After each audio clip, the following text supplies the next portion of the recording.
안녕하세요 여러분, 윤하나입니다. 오늘은 다음 주부터 재개되는 공매도에 관해 얘기해 보겠습니다.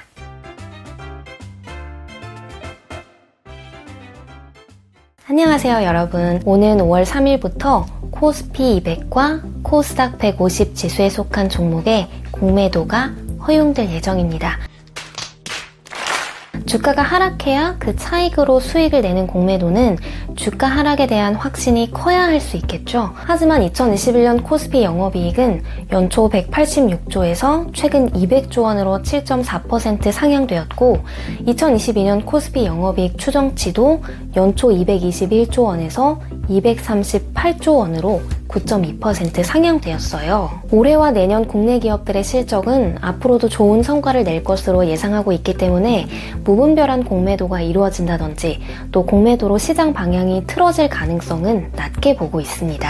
그래서 오히려 공매도가 그동안 가파르게 오른 주식을 매수할 수 있게 해주는 기회라고 보는 시선도 있지만 그렇다고 막연하게 아무런 대응도 하지 않는다면 공매도의 피해를 입을 수 있겠죠. 그래서 앞으로 공매도 관련 조심해야 하는 종목은 무엇이 있는지 알아보겠습니다. 먼저 공매도 금지는 2020년 3월 14일부터 시작되었죠. 한국 주식시장 역사상 세 번째로 시행된 공매도 금지 조치였고 1년 2개월이라는 역대 최장 기간 동안 공매도가 금지된 시기였습니다.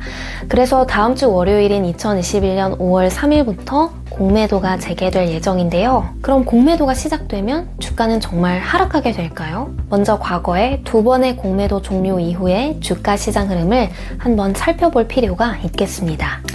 단 두 번의 사례뿐 없었기 때문에 통계를 낼 수 있을 만큼의 수치는 아니지만 그래도 참고용으로는 좋을 것 같아요. 지금 보시는 표는 공매도 금지 종료 이후 코스피, 코스닥의 수익률 표입니다. 코스피와 코스닥 모두 공매도 금지 종료 이후 한 달 동안 마이너스 수익률을 보여줬고 코스피는 3개월 이후 대형주를 중심으로 다시 회복했습니다. 반면 코스닥은 공매도 종료 이후 시간이 지날수록 더 부진한 성적을 보여줬는데요.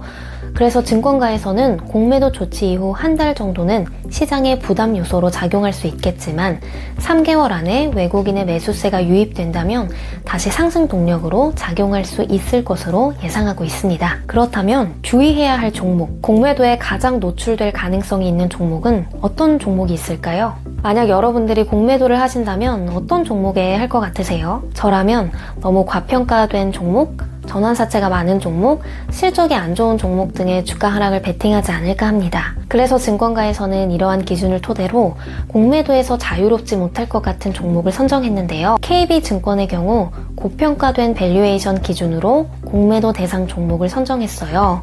그동안 공매도 거래 비중이 높은 종목 가운데 주가가 단기간 많이 오른 종목을 기준으로 선정했습니다. SK이노베이션, 아모레퍼시픽, HMM, 한국금융지주, SKC, 펄어비스, 일진머터리얼즈, 한국항공우주, 한솔케미칼, 현대미포조선, KCC 등을 공매도에 영향받을 종목으로 평가했습니다. 한화투자증권에서는 전환사채와 신종자본증권의 공모나 발행 규모가 큰 종목도 공매도 유인 가능이 높을 것으로 예상하고 있는데요. 유동 시가총액 대비 주식 전환 금액 비중이 높을 경우 주가 변동성이 확대될 수 있다고 합니다.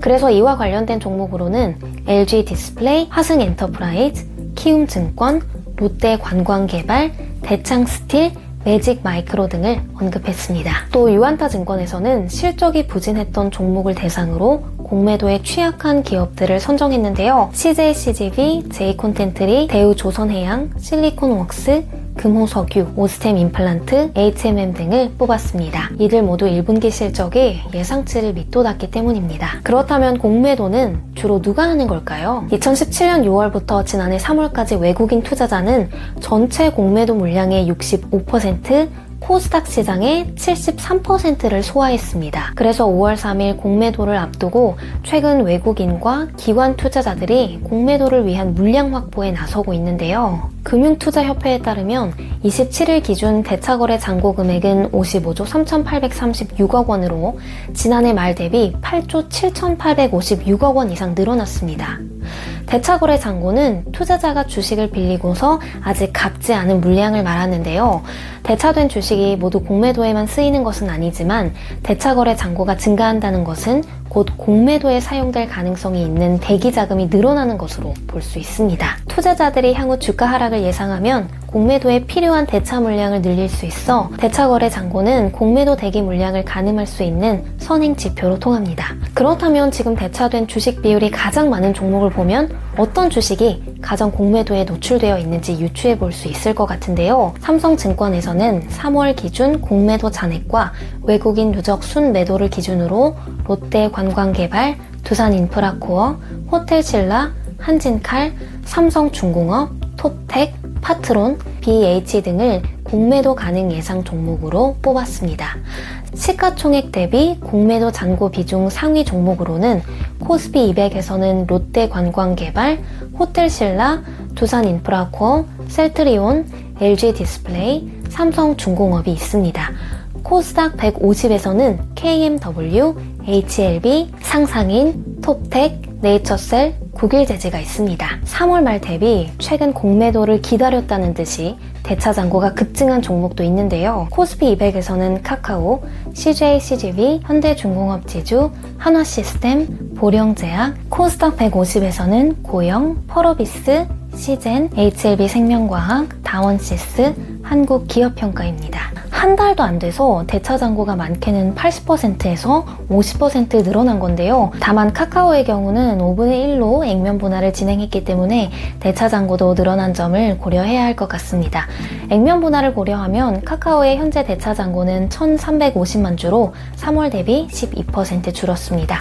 이렇게 여러 가지 요인들로 공매도에 취약할 수 있는 종목들을 나눠봤는데요. 공통적으로 가장 많이 보였던 주식은 롯데관광개발이죠. 롯데관광개발이 공매도 잔고 비중이 가장 높은 것으로 확인됐습니다. 롯데관광개발의 공매도 잔고는 840억 원으로 시가총액 1조 2,539억 원 대비 6.7% 비중입니다. 그래서 앞서 말씀드린 종목들은 좀 더 신중히 지켜볼 필요가 있어 보이는데요. 네, 그렇다면 우선주는 본주보다 시가총액이 작기 때문에 보통 공매도 종목에 포함되지 않겠죠? 그럼 우선주를 사야 할까요? 우선주는 본주와 굉장히 유사하고 밀접하게 주가가 형성되기 때문에 공매도로 인해 본주가 하락하게 된다면 우선주 또한 하락할 가능성이 크겠죠. 그래서 앞으로는 펀더멘털과 기업의 실적이 공매도가 재개된 시점에서 훨씬 더 중요해진 것 같아요. 또한 장기 투자가 아니라 단기를 보고 사놓으신 주식이 있다면 너무 많이 오른 주식은 앞으로 공매도를 우려해서 분할 매도하는 전략도 중요할 것 같아요. 요즘엔 예전보다 기업에 관해 알 수 있는 정보도 많고 소식도 빠르게 접할 수 있기 때문에 예전만큼 공매도 세력에 막연하게 당하진 않을 것 같다는 생각이 들어요. 그러나 공매도에 취약한 코스닥 종목들을 매수하시기 전에는 전보다 더 철저한 공부를 하셔야 하지 않을까 합니다. 이러나 저러나 장에서 살아남기 위해서는 공부가 답인 것 같습니다.